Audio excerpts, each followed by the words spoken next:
cette fois-ci, on fait un masque détox printanière. Bon, ben c'est pas parce qu'on dit détox printanière qu'il ne faut pas le faire l'été, l'automne, l'hiver. Ouais. On peut le faire n'importe quand. Sauf que là, ben regarde, on l'a appelé comme ça. Donc, pour faire ce masque détox printanière, on a besoin d'argile. La belle argile rose. Là, on va utiliser de l'argile rose. Mais en même temps, on va comprendre comment faire un masque à l'argile, puis qu'est-ce qu'il y a à faire et à ne pas faire. Donc, on pourrait refaire ce masque-là, utiliser de l'argile blanche ou de l'argile verte ou de l'argile jaune. Il y en a de toutes les couleurs. Il y en a de l'argile mauve. Mais là, on va utiliser l'argile rose parce qu'elle est très douce pour la peau, donc pour tout type de peau, y compris les peaux sensibles, même les peaux avec de la coupe rose. Donc, 2 cuillères à table d'argile rose. On va rajouter, parce que là, vu qu'on est dans le thème de la rose, du rose, on va rajouter 1 cuillère à table hydrolat de rose. Donc, l'hydrolat, c'est le sous-produit de quand on fabrique des huiles essentielles. Lors de la distillation, l'eau qui a passé au travers de la plante, c'est l'hydrolat qu'on récolte. Et ce produit, il est fantastique pour la peau. Donc, on en profite en fabrication de cosmétiques naturels. Je l'utilise à peu près partout, que ce soit pour une brune directement dans le visage. On pourrait rafraîchir notre visage avec un petit tampon et de l'eau de rose, ça serait magnifique. Mais là, on va s'en servir en tant que masque. Donc, on a mis l'eau de rose, l'hydrolat de rose. Puis là, on va rajouter 1 cuillère à thé d'huile végétale de jojoba. Ouais. Et c'est le secret dans un masque à l'argile. Parce que le masque à l'argile, il ne faut pas le laisser sécher dans le visage. Tu sais, comme on dit, craquer. Dans le temps, on faisait ça, hein? Oh que oui. Puis on ne savait pas. Mais aujourd'hui, on sait que si on laisse sécher le masque, ça va faire comme des craques. Puis tout ça veut dire que le masque est en train de... L'argile est en train de rechercher de l'eau. Fait qu'elle tire. Donc, elle va absorbe tirer... toute l'humidité du visage. Oui, elle va tirer l'hydratation du visage. Ouais. Puis c'est exactement ce qu'on ne veut pas. Donc, c'est important que le masque reste mouillé. Donc, soit qu'on va l'humidifier pendant qu'on le porte, parce qu'on pourrait le porter 10 minutes.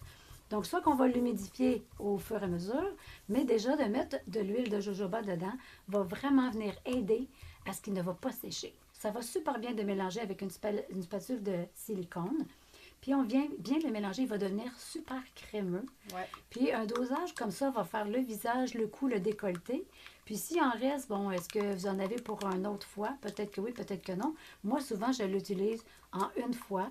Donc, je pourrais faire mon visage, cou, décolleté. Le décolleté aussi, il ne faut pas l'oublier parce que le décolleté, c'est la même peau que le visage. Hein? Exact. Puis là, ben, ce qui reste, ben, tu sais, des fois, il y en a qui ont des petits boutons dans le dos ou des fois, il peut y avoir d'autres endroits. Ben, pourquoi pas, tu sais, je peux en mettre sur mon plexus solaire, je peux en mettre dans mon dos. Fait qu'on le voit, c'est ça le secret, c'est de ne pas oublier de mettre de l'huile dedans. Puis pas n'importe quelle huile. La préférée, c'est jojoba. Mais tu sais, si on n'en a pas, c'est pas grave si on mettrait de l'huile d'olive, par exemple, ou de l'huile de tournesol. Ça ne dérangerait pas. L'odeur, c'est moins chouette, mais ça a plein de belles propriétés aussi, l'huile d'olive. Mais moi, j'aime beaucoup utiliser l'huile de jojoba pour ses propriétés vraiment qui sont comme le sébum de la peau. Donc, c'est sûr que ça va, on dit non comédogène, ça ne va pas faire de boutons. Ça ne va pas favoriser les boutons. Le masque, on va le garder au frigo si on ne l'a pas utilisé tout en une fois. On le garde au frigo, ça n'a pas de conservateur. Donc, c'est sûr qu'on va l'utiliser soit dans la semaine ou plus tard, 6 jours plus tard, ça va être suffisant. On arrête cela. On pourrait rajouter, bon, ceux qui sont plus fragiles aux huiles essentielles, bon, on n'est pas obligé du tout. Déjà, le masque va être hyper efficace. Qu'est-ce que ça fait un masque à l'argile? C'est reminéralisant, c'est détoxifiant. Puis si on veut un troisième soin à faire avec, c'est que moi, je le fais quand je sais que je vais justement aller dans la douche, laver mes cheveux, puis que j'ai pas peur d'être tout gommé, de tout beurré, bien, je vais faire mon masque. Après, je vais aller sous la douche quand c'est terminé. Puis là, je vais mouiller un peu mon visage. Puis je vais y aller en mouvement circulaire qui va me faire un effet exfoliant très doux. Ouais. Donc là, j'ai fait reminéraliser, détoxifier et exfoliant doux. Génial. Un 3 dans 1. Fait que si tu veux, tu peux te rajouter 2 gouttes d'huile essentielle de bois de haut.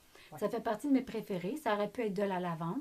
Ça pourrait être juste une goutte aussi si on veut, parce que de toute façon, il va petite quantité. Puis, on ne s'en fait pas du tout. Si quelqu'un fait un masque, puis quand il retire le masque, il a la peau rougie, ça peut être possible. Souvent, c'est un soin nouveau qu'on fait à la peau. Bien, on pourrait mettre un peu d'huile dans notre visage, soit jojoba, soit une autre huile que vous avez, une huile neutre, abricot, jojoba, tournesol, puis ça va venir calmer l'inflammation. Jojoba, c'est ma préférée. Fait que voilà, on le voit, il est tout crémeux, magnifique. Oui, vraiment crémeux. Wow! Fait que Marie-Claude, ça te tente-tu de te faire un masque aujourd'hui? Ouais. Fait que c'est Marie-Claude qui va hériter du masque. Alors, si tu aimes ces capsules, 3 ingrédients, 3 minutes, 3 bénéfices, suivez-nous parce qu'on en a plein d'autres à vous montrer. Alors, on se revoit bientôt pour une prochaine recette. À Merci. bientôt! Bye bye.